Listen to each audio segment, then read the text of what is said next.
Go ahead, start off by saying your name for me, how you spell it, and what your title is. Sure. So my name is Andrew Yurochko, Andrew, and the last name is spelled Yurochko. And I'm currently a professor, vice chairman of the Department of Microbiology and Immunology. And I'm also the executive director of the Center of Excellence in Emerging Viral Threats. So first, I want you to just start off by telling me, what have you noticed in terms of testing patterns recently, like within the last month or so? If you're asking about has testing gone up because of the surge, the answer is yes. Certainly, we're seeing in the labs across the state, an increase in number of people, an increased number of samples that are coming in. And I think that's a positive, hopefully, in the context of people getting tested and isolating and preventing the spread of the virus, but obviously a negative in the context that we're seeing a huge surge in numbers that are certainly much higher than we had hoped or would like at this point in the pandemic. And so when it comes to these at-home tests, what's your recommendation when it comes to those tests, and would you recommend them? So there's a number of those. There are a number of tests out there you can go buy at CVS or other pharmacies. I've only used at home the Binex Now. It's easy to use. It's simple. It's a lateral flow test. It simply looks for what they call as an antigen test. So it's looking for the presence of the actual virus. It's not a PCR, any of the others. I believe, although I don't know what's available in the local stores, but some of them may have the swabs that you then send in for testing. Again, I don't know where those go as to what companies those are associated with, and I have not used them. The Binex Now is certainly a test that is rapid, it's easy to use, it's straightforward for pretty much anyone to use at home. Simply get a little swab your nose. It gives you a great picture of what to do, stick it in, and in 15 minutes, in a manner of speaking, for anyone who's familiar with the pregnancy test, there's little lines on there, and if a line appears, there's virus. If no line appears, there's no virus. Now, are these absolutely foolproof? No, they're not. PCR is really the gold standard. It's more sensitive. But for people at home who are nervous, they have a cold, a runny nose, a fever, it's a great way to sort of test. And one of the things that I think is a positive for these tests is that they do detect people who have sort of higher levels of virus. So if you get a positive, you know you probably are positive for the virus. If it's a negative, you could be a low shedder and that would not be picked up. So really what we have been using the test for is if you have someone comes in, you give them a Binex Now. If they test positive, you then get a PCR test, or they're positive and they can be sent home. If you want to know exactly the levels, you can do a PCR, but it's not required. If it's a negative, frequently they then get a PCR test, particularly if they're symptomatic, as that then says maybe they're a lower level shedding. And if you sort of remember, I know we've talked a couple times before that when you have the virus, there's sort of a peak time. It comes in low, it goes up, and then depending on the person, some are longer, some are shorter. And if you're at either end where it's low, you might be negative by the test, but you might be positive by PCR. And so this test is very good at getting the high level. And I think where it really excels, again, just in sort of how the benefits of test are, is that if I'm at home, I have a fever, I have runny nose, I test, and if I'm negative, I'm feeling pretty comfortable, and I can do another test 2 days later, for example. If I see nothing, I know I'm probably not shedding, and I'm probably either don't have the coronavirus, or since I'm vaccinated, it was asymptomatic or very low level infection. And I have in fact used it at home. My son brought a cold home. We tested, we were both negative, and it didn't have any of the hallmarks of the coronavirus, but in today's society, with any cold, any runny nose, it was worth testing. And then, like I said, I've tested it, it's easy to use, and it's perfectly good test for that. So would you say that this is the same level of effectiveness comparatively to other similar tests that you would get in a doctor's office? So the Binex now that I'm speaking of is certainly the exact same one. I mean, I bought it at CVS, I believe, and it's available at others. You can get it at Sam's, you can get it at the grocery stores, etc. And that one is the same one essentially that you would get if they did that same Binex now in a doctor's office. So the limiting feature for that is obviously one, in a doctor's office, they're more experienced and they're going to get the sample collected better. And if you read the instructions, I mean, you have to really rub it around your nose for 30 seconds. And I don't know about you, but that when I did it, it caused a lot of tickling and it kept causing me to sneeze, which I made everyone get out in case I actually did have it. But it was easy enough to do, and you really are using this swab for 30 seconds in nostril one, then nostril two, and it's not uncomfortable to me. It tickled, but yes. So that particular one is essentially the same in multiple places. Obviously, it's marketed as a buy and take home test, where probably different marketing and different packaging for the doctor's office, but essentially they're the same test. Is simply looking for the presence of the viral antigen, the stuff on the outside of the virus, called a lateral flow test, and it really looks for sort of a yes or no answer. It's effective and it's very, very good at symptomatic patients or symptomatic people, probably because they have higher viral loads. And so it has a really good sensitivity and a good predictive index of being, if you find a positive, that being accurate. Like I said, it correlates well on PCR to the higher values, so meaning higher levels of virus, but it's not as sensitive as PCR, where we know the lower values that PCR picks up. This particular test and many of the at-home tests, unless it's a PCR based, that you do the sample at home and then send it in, are going to have a little less sensitivity.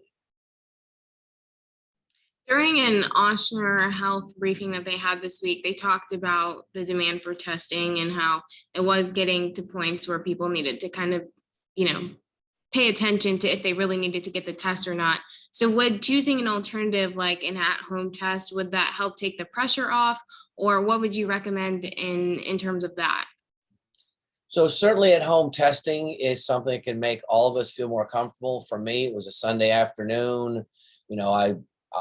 I had really very mild symptoms. I just wanted to know whether I had it, whether I should be worried. I got it from one of my kids. So we tested, and again, all of us were negative. I think it's something that any one of us can do at home. And like I said, if you're positive, assuming you'll follow guidelines, whether you're vaccinated or unvaccinated, and stay home if you're symptomatic. So I think it is a way to relieve some pressure on the testing in hospitals. I guess the negative is if you don't do it right, you can perceive that you're negative and just go about your business. But I think the instructions are fairly simple. They're easy to do. If you follow them, it is absolutely a great way. And myself and many of my colleagues certainly have them at home. I mean, we went and bought, after I did it, 5 more, just in case, the kids come home from school and I want to test them. It was something that to me would be a valuable resource. And that's how I'm using it, as a resource. So I don't have to send the kids to testing centers. And yet I can still get an answer, one that I'm, as someone working in the field, comfortable knowing that if it's a positive, we're shedding, we'll stay home and be careful. If it's a negative, we've got to be very low shedding. And like I said, I can always test 2 days later if I was worried, in case it was on the, beginning part of the peak going up. And again, if that one's negative, then I feel very confident that we're not shedding at any high levels. And so I think in that context, it's a great test that can be performed at home, as long as you understand the strengths and weaknesses of that test.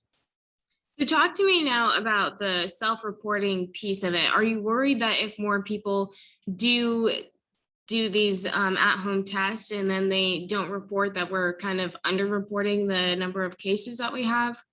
Certainly, I mean, you hit the nail right on the head with that. Absolutely. If I test, you test, and we're positive, and we don't go out to get a certified test at a pharmacy, at a hospital, that does not get reported to the Louisiana Department of Health. And so those do get missed. I don't know what the answer is to that, because if I'm positive and I'm vaccinated, I certainly can go get myself tested. And maybe that's what I might do, having access to that at, places.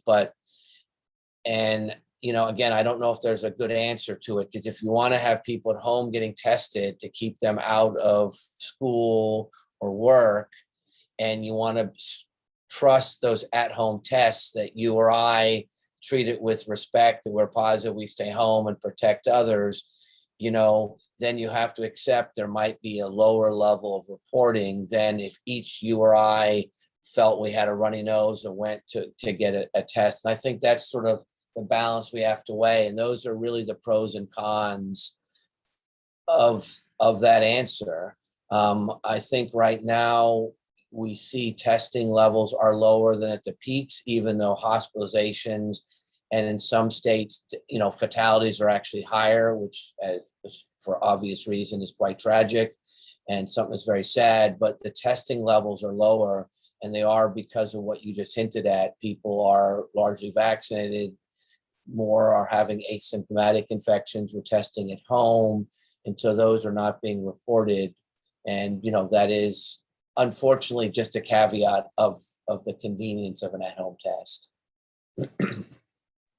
And the last thing that I wanted to ask you about, I did a little digging before, and I found that a lot of these at-home tests are approved for emergency use authorization through the FDA, similar to what we saw with the vaccines. So how could this potentially change, and what does this mean for people who may decide that they want to get an at-home test?